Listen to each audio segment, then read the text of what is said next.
오늘 로마서 말씀을 좀 나누려고 하는데요. 먼저 우리의 삶을 좀 돌아보기를 원합니다. 우리는 스스로의 삶을 통제하려고 애씁니다. 그냥 막 사는 인생은 없는 것이죠. 철저한 계획을 세워서 미래를 예측하고 또 꾸준한 운동도 하고 식이요법도 하면서 건강도 관리하고 사람 사이의 관계에서는 어떤 주도권을 쥐려고 노력합니다. 그러면서 마음속 안에 이 안정감을 느끼곤 하죠. 그런데 우리 실제 인생은 어떻습니까? 실제 인생은 내 뜻대로 되지 않은 순간을 매번 마주합니다. 아무리 노력해도 건강이 무너지고 미래는 불확실하며 관계는 내 맘 같지 않습니다. 이러한 불확실성과 우리가 마주할 때에 우리는 큰 절망을 느끼곤 합니다. 내 삶에 어떤 통제력을 잃었을 때 우리는 커다란 불안과 이 두려움을 경험하는 것이죠. 대표적으로 이 죽음이라는 것이 있어요. 장례를 집례하면서 이 죽음의 의미를 깊이 묵상하곤 하는데요. 죽음을 여러 가지 방법으로 정의할 수 있겠지만 개인적으로 이 통제력의 완전한 상실, 이렇게 죽음을 정의할 때 그 의미를 가장 잘 표현하지 않을까 생각해 봅니다.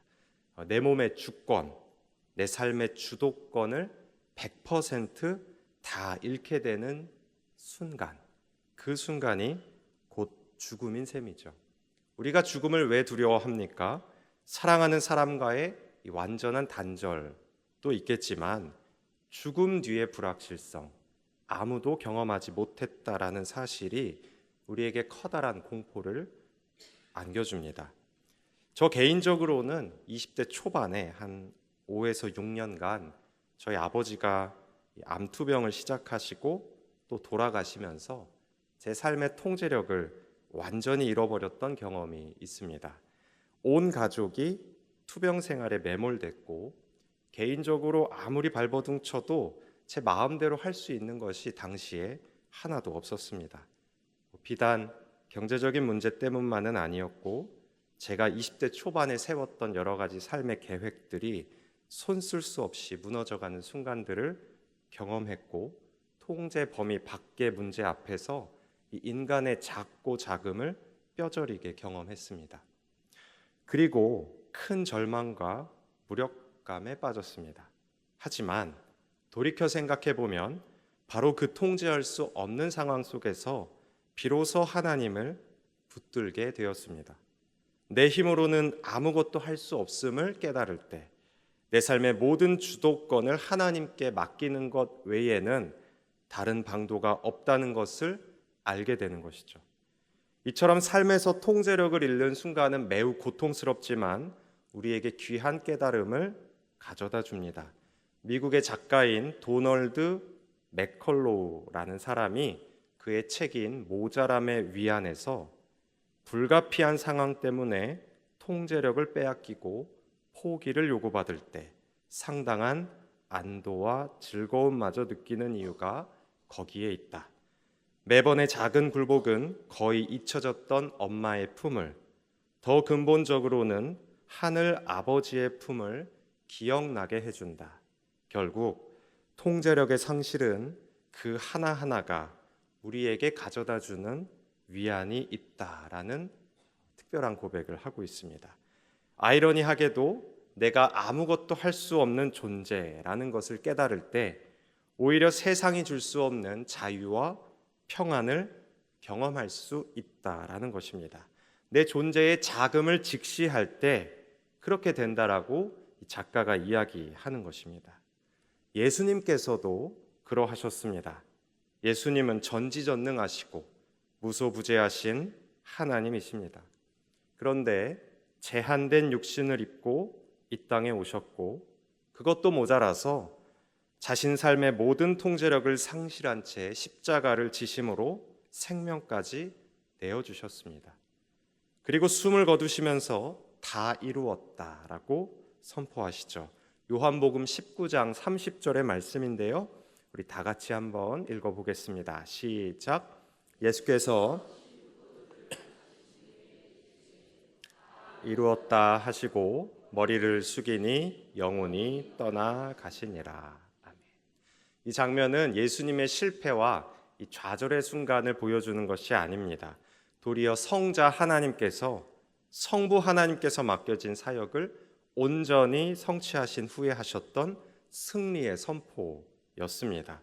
삶의 모든 주도권을 하나님 아버지께 맡겨드리고 그 뜻 아래에 전적으로 순종하시면서 가장 큰 고통의 순간에 가장 완전한 평안을 누리셨던 것입니다.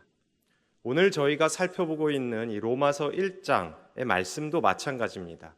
바울은 자신을 예수 그리스도의 종이라고 소개합니다. 여기서 이 종이라는 단어는 내가 어떤 대가를 지불받는 고용된 사람이다라는 의미가 아니고 노예라는 뜻입니다. 노예는 주인의 소유이며 주인의 명령대로만 움직여야 합니다. 자기 삶의 통제력을 완전히 상실한 존재가, 그래서 타인에 의해서 그 삶의 방향이 결정되는 존재가 바로 노예입니다.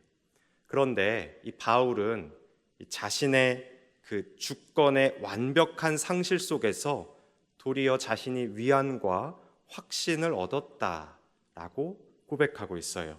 우리 로마서 1장 1절의 말씀인데요. 우리 다 같이 이 말씀도 읽어보겠습니다. 시작. 예수 부르심을 받아 하나님의 복음을 위하여 택정함을 입었으니. 아멘. 이 로마서 1장 1절은 바울이 자신을 소개하면서 로마 교회에 보내는 편지의 시작입니다. 편지의 시작에는 세 가지의 구성 요소가 있습니다. 첫째는 그 편지를 보낸 누가 있을까요? 발신자. 자, 보냈으면 또 누가 있습니까? 수신자. 그리고 나서 편지의 목적 혹은 인사말, 이렇게 편지의 서두가 구성이 됩니다. 그런데 특별히 이 발신자가 어떻게 기록되었는지는 꽤나 중요한 문제입니다. 왜냐하면 발신인이 자신을 어떻게 표현하고 또 자신을 정의 내리는지에 따라서 그 편지의 내용, 그 편지의 방향성, 그가 전하는 메시지의 내용이 바울로 치면 복음의 의미가 연결되어 있기 때문입니다. 그는 본문에서 자신을 예수 그리스도의 종, 사도로 부르심을 받은 자, 하나님의 복음을 위하여 택정함을 입은 자, 이렇게 소개하고 있습니다.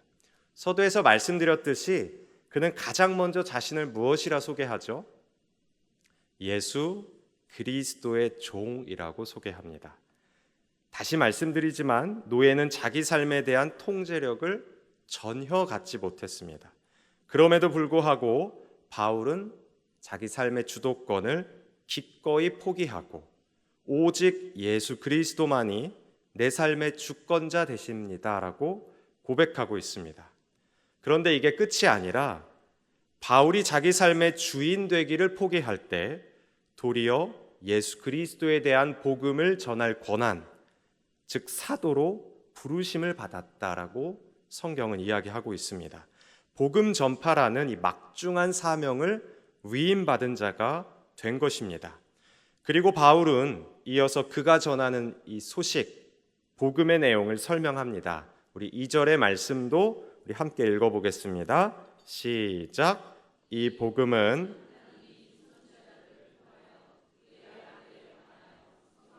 미리 약속하신 것이라. 아멘. 바울이 말하고 있는 이 복음은 바울이 새롭게 만들어낸 이야기가 아니라 그 전부터 계속해서 존재했던 것이라고 밝히고 있습니다. 이 복음은 아득한 옛날부터 이 선지자들을 통하여 약속됐던 하나님의 계획을 의미합니다. 즉 복음이란 예수 그리스도 자체를 가리키는 것입니다. 그리고 바울은 이 복음의 본질을 설명하면서 예수님을 이중적으로 표현하고 있습니다. 우리 3절과 4절의 말씀도 우리 함께 읽어보겠습니다. 시작. 그의 아들에 관하여 말하면 육신으로는 다윗의 혈통에서 나셨고 성결의 영으로는 죽은 자들 가운데서 부활하사 능력으로 하나님의 아들로 선포되셨으니 곧 우리 주 예수 그리스도시니라. 아멘. 3절과 4절 말씀을 보면요, 첫째로 예수 그리스도는 육신으로는 다윗의 혈통으로 나셨다라고 이야기하고 있습니다. 이것은 예수님께서 역사 속에서 실제로 존재했던 하나의 인간이라는 사실을 강조하고 있습니다. 그는 고대 이스라엘 백성이 가장 오랫동안 기다렸던 다윗의 자손으로 오실 메시아이셨습니다. 그러나 예수님께서는 그저 그런 위대한 인간 중에 한 분이 아니셨습니다.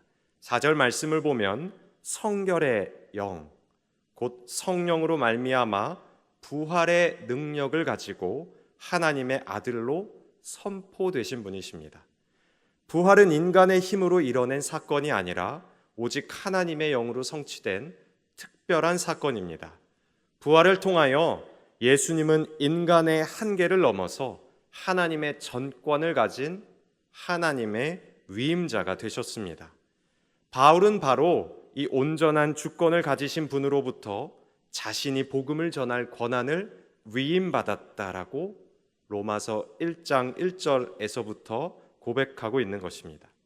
그러면서 바울은 자신이 받은 이 위임의 목적을 이 5절에서 설명하고 있어요. 이 말씀은 복음이 단순히 어떤 특정한 민족이나 지역에 국한된 것이 아니라 온 세상에 그리스도의 통치가 시작되었음을 의미합니다. 우리 5절의 말씀도 우리 함께 읽어보겠습니다. 그로 말미암아 우리가 은혜와 사도의 직분을 받아 그의 이름을 위하여 모든 이방인 중에서 믿어 순종하게 하나니. 아멘.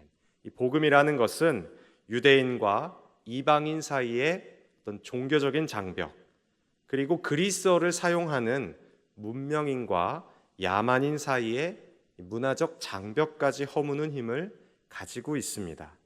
바울은 로마에 있는 그리스도인들을 향해서 너희도 그들 중에 있어 예수 그리스도의 것으로 부르심을 받은 자라고 고백하고 있습니다. 그러면서 이 복음 안에서 그들의 새로운 정체성을 확고하게 밝히고 있습니다. 그는 왜 이토록 복음 전파에 대한 강한 의지를 가지고 있는 것일까요? 로마서 1장 14절의 그 의미가, 이유가 나오는데요. 우리 14절의 말씀은 제가 읽어드리겠습니다. 헬라인이나 야만인이나 지혜 있는 자나 어리석은 자에게 다 내가 빚진 자라. 바울이 내가 어떤 자라고 고백하고 있습니까? 빚진 자. 바울은 이 복음을 전하는 것이 마치 내가 갚아야 할 빚처럼 느껴진다라고 고백합니다. 이것은 자신의 삶을 통제하려는 그 시도를 멈추고 내 삶의 주인이, 주권이 온전히 내 것이 아닌 예수 그리스도로부터 와서 내가 예수 그리스도의 노예가 된 그에게 주어진 크고 깊은 사명이었습니다.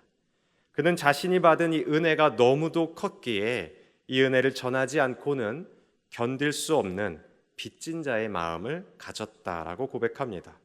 그리고 이어지는 말씀을 통해 보면 바울이 자기 주권의 상실 속에서 위안과 확신을 얻었던 이유를 명확하게 보여주고 있습니다. 16절에서 17절 두 절의 말씀도 우리 함께 읽어보겠습니다. 내가 복음을 부끄러워하지 아니하노니 이 복음은 모든 믿는 자에게 구원을 주시는 하나님의 능력이 됨이라. 먼저는 유대인에게요 그리고 헬라인에게로다. 복음에는 하나님의 의가 나타나서 믿음으로 믿음에 이르게 하나니 기록된 바 오직 의인은 믿음으로 말미암아 살리라 함과 같으리라. 아멘. 바울은 말씀을 통해서 자신이 복음을 부끄러워하지 않는다라고 고백합니다. 왜냐하면 이 복음이라는 것이 우리가 스스로의 삶을 통제하여 내가 무엇인가 성취했을 때 얻을 수 있는 것이 아니라 오직 믿음을 통하여 구원을 주시는 하나님의 능력되기 때문입니다. 이것을 우리는 무엇이라 표현합니까? 은혜라고 고백합니다. 그리고 이 은혜의 소식은 모든 사람이 구원에 이르게 하는 하나님의 위대한 계획입니다. 이 말씀을 통해서 우리가 이 시간 하나님의 의가 무엇인지 좀 주목해 보고 싶은데요. 17절의 상반절을 보면 왜냐하면 하나님의 의는 철두철미하게 믿음에 근거하여 복음 안에 나타나 있기 때문이라고 말씀합니다. 우리가 쉽게 떠올리는 이 의라는 단어, 정의나 공의 같은 단어는 어떤 냉혹한 심판을 우리에게 각인시키는 것이라면 성경이 말하고 있는 하나님의 의는 다릅니다. 여기서 말하고 있는 이 의라는 것은 하나님의 언약에 대한 신실함, 곧 약속을 반드시 지키시겠다는 하나님의 성품 자체를 의미합니다. 그래서 구약성경 이사야 41장 10절을 보면 두려워하지 말라, 내가 너와 함께함이라. 놀라지 말라, 나는 너의 하나님이 됨이라. 내가 너를 굳세게 하리라. 참으로 너를 도와주리라. 참으로 나의 오른손으로, 의로운 오른손으로 너를 붙들리라 라고 말씀하시면서 그분의 의가 곧 도움과 구원이라고 선포하고 있습니다. 이것이 바로 복음이 가진 구원의 능력입니다. 복음은 우리를 심판하기 위해서 존재하는 것이 아니라 인간의 불의를 극복하고 하나님 앞에서 의롭다 인정받게 하시는 하나님의 자기 긍정의 선언인 것입니다. 그렇다면 우리는 이 복음의 의미를 우리의 삶으로 어떻게 가져올 수 있을까요? 우리는 자기 주권과 통제력을 내려놓아야 합니다. 우리가 아무리 노력하고 애쓴다고 해도 스스로 의롭게 될 수는 없습니다. 우리 자신의 힘으로 하늘에 닿으려 했던 바벨탑의 시도가 무용지물이었던 것처럼 진정한 의는 오직 하나님께로부터 오는 것이며 우리는 그 의를 오직 믿음으로 받기만 하면 되는 것입니다. 예수님께서 겟세마네 동산에서 자신의 뜻을 내려놓으셨고 바울이 기꺼이 예수 그리스도의 노예라고 자신을 표현했던 것처럼 우리의 삶이 우리의 것이 아님을 고백할 때, 우리의 삶의 주도권을 온전히 포기할 때 오직 하나님께서 내 삶의 주인 되신다라고 고백할 때 비로소 구원의 확신과 참된 평안을 얻게 되는 것입니다. 사랑하는 성도 여러분, 우리가 죽음을 두려워하는 것은 내 삶의 통제력을 잃고 방황할 수 있다라는 두려움 때문입니다. 우리가 이 땅에서 이렇게 수고하고 애쓰는 이유의 8할 이상은 내 삶을 더 통제하고 그래서 더 윤택해지며 변수 없이 평탄하게 내 삶을 이끌어가길 원하기 때문입니다. 그런데 성경은 우리에게 말합니다. 진정한 자유란, 진정한 위로와 평안이란 자기 주권을 내려놓고 예수 그리스도의 소유가 될 때 그때에 주어지는 것이다 라고 고백하는 것입니다. 우리가 예배드리기 전에 찬송가 288장의 찬송을 불렀습니다.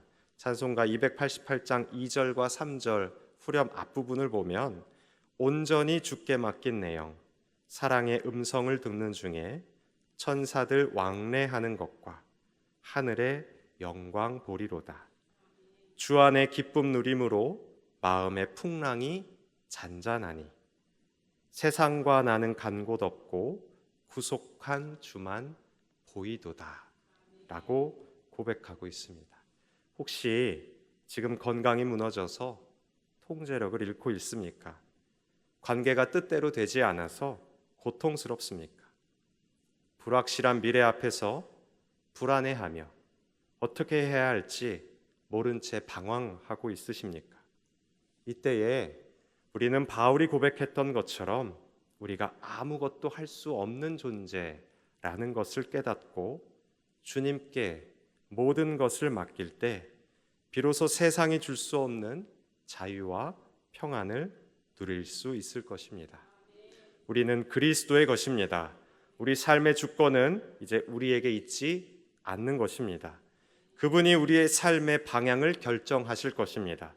그분께 모든 것을 맡기고 하나님 앞에 하나님의 놀라운 계획을 신뢰하며 하루하루를 살아갈 수 있는 저와 여러분 될 수 있기를 간절히 소망합니다.